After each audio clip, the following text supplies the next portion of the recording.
제가 고등학생 때 정말 호기심 때문에 이런 일을 겪었던 적이 있었어요. 겪었던 일과 다르게 되게 자연스럽게 대화를 좀 나눴어요. 의심이 그렇게 크게 가지 않았어요.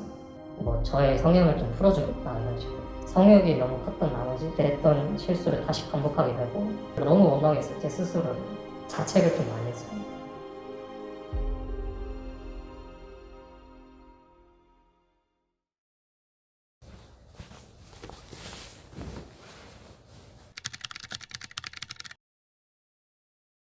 올해 25살이고 대학 졸업을 코앞에 앞둔 학생입니다. 제가 고등학생 때 정말 호기심 때문에 한번 이런 일을 겪었던 적이 있었어요. 그러다 보니까 한번 겪고 나면은 이게 어떻게 됐는지도 그렇고 이런 대처하는 방법도 이제 생길 거 아니에요. 아, 이런 거 있으면 그냥 걸러야지. 그때 당시에는 그냥 지금으로 봤을 때는 그냥 터무니없는 광고성 이제 그런 식인데 뭐 이득을 보는지 모르겠지만 금액적인 저의 협박이 없이 그냥 가더라고요. 그래서 그땐 좀 무난하게 넘어갔는데 이번에는 좀 많이 위험했다고 생각을 했어요. 오픈 채팅에서 그냥 얘기 좀 하다가 이제는 아니까 어릴 때 겪었던 걸 아니까 아 그런 사람이면 그냥 가야지 싶은데 너무 고묘하게 얘기를 잘 하시더라고요. 전에 겪었던 일과 다르게 되게 자연스럽게 대화를 계속 나눴어요. 제가 어쩌다 보니까 나라에까지 가서 대화를 하게 됐어요. 뭐 저의 성향을 좀 풀어주겠다 이런 식으로 얘기를 하더라고요. 그것 때문에 처음에는 아 이거 좀 위험할 것 같은데 싶었는데 말하는 거 보면은 뭔가 의심이 그렇게 크게 가지 않았어요. 영상 통화를 하기 전에 잠깐 통화해서 목소리 좀 듣자. 통화 한 3분 정도 하고 샤워를 하고 올 테니까 몸 준비를 해라. 그러고 나서 이제 제가 같이 이제 영상 통화를 했죠.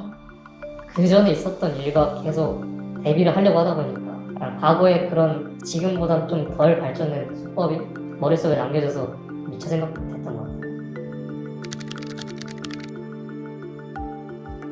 저도 사실 너무 안일했던 게 어떤 어플을 또 추가로 깔라고 했었는데 그게 알고 보니까 연락처를 넘어가는 수법이더라고요. 본인이 자기 기구를 가지고 이거를 사용할 건데 거기서 진동 세기를 높여줄 수 있다. 근데 그게 블루투스 연결이 된다. 그냥 맨정신에 들었으면 터무니없는 얘기라 생각했어요. 근데 저는 영상통화를 하고 있는 상황이라서 제가 판단이 흐렸던 것 같아요. 그때 영상통화를 좀 3번 나눠서 했었는데 처음엔 몸만 나오고 그다음에 얼굴까지 나오고 보면 헷갈릴 법한 정도의 수준이었어요. 제가 눈치를 못 채죠. 이제 본인이 과격하게 자유를 하는 걸 보여줄 테니까 저한테도 성기를 보여달라는 식으로 제가 얼굴은 또 안 보여줬거든요.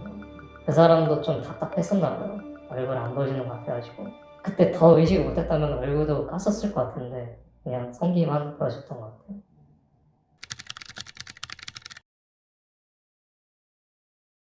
그때가 새벽 3시쯤 안 됐어요.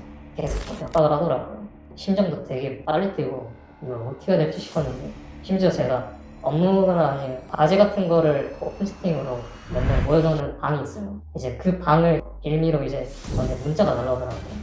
이 방에 뿌릴 건 괜찮겠냐.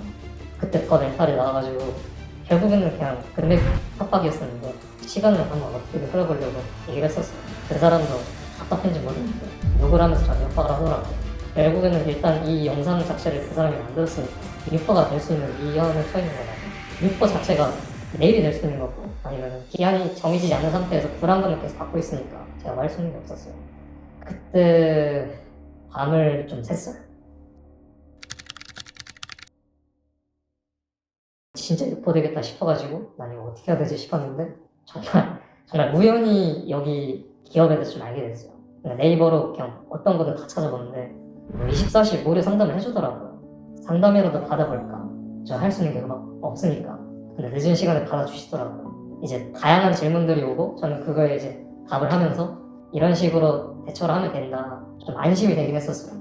그냥 막연히 큰일 났네 어떡하지? 싶었는데 여기 기업에 전화를 해가지고 좀 도움이 됐던 것 같아요. 사실 유포 자체라는 게 어떤 인물이든 내 자신이 창피하고 되게 힘들 거라 생각을 하는데 굳이 그래도 이 사람한테는 유포가 안 됐으면 하는 거는 아무래도 가족이라 생각해요.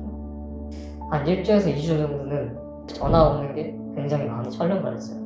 왜냐면은 그 유포된 영상을 바탕으로 저한테 전화를 할 수도 있는 거고 이게 유포를 언제 할지도 모르는 상황에서 그런 지인들한테 연락이 오면은 전화 받을 때부터 항상 마음이 철렁거렸어요. 불안감에 갖고 좀 많이 살았죠. 처음 접한 기업이기도 하고 처음 문의를 했던 거니까 사실 크게는 믿음이 안 갔어요. 근데 그렇게 작업을 한다고 얘기도 하고 작업이 끝났을 때도 이제 얘기를 줬었는데 그 다음 이후로부터는 정말 아무 일 없었던 것 같아요. 그래서 되게 안심이 됐었어요. 유포에 대한 불안감이 그게 좀 많이 해소됐고 지금은 사실 없다고 봐도 생각할 정도로 되게 해결이 잘 된 것 같아요. 저 말고도 당연히 몽키피싱을 당하는 사람도 지금도 있을 테고 앞으로 더 있을 것 같아요. 왜냐면은 이런 범죄자들이 더 앞으로 악랄하고 교묘하게 또 발전을 시킬 테니까 수법을. 그래서 저도 처음에는 이런 거 듣기만 했지 내가 겪을 상황인가 싶은 생각이 들더라고요. 근데 그거를 저는 2번이나 겪다 보니까 아무래도 이거에 대한 주의는 정말 많이 필요한 것 같다. 물론 이런 인터뷰 영상을 통해서 조금이라도 예방이 되거나 아니면은 본인이 겪고 있었을 때 이런 영상을 보고 좀 위안이 됐으면 좋겠다는 생각도 들고 만약 몽키피싱이 내일이 아니라는 거가 아닌 당신이라도 당할 수 있다라는 그런 느낌을 사람들이 좀 알아줬으면 좋겠어요.